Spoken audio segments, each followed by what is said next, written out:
Welcome to Daggett House. Thank You are you. in the oldest house in the city of Pawtucket and one of the oldest houses in the state of Rhode Island.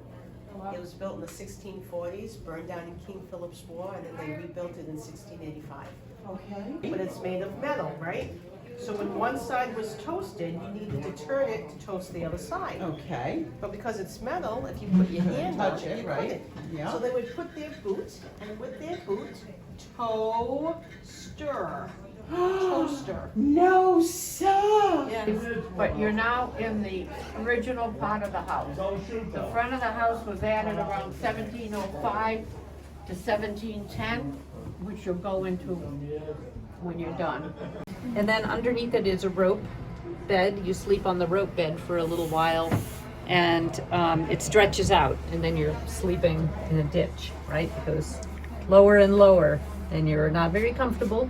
So you grab the bed wrench and you crank up the rope to tighten it up, and then the rope will be level again. Oh, I saw that. And that's what sleep tight comes from.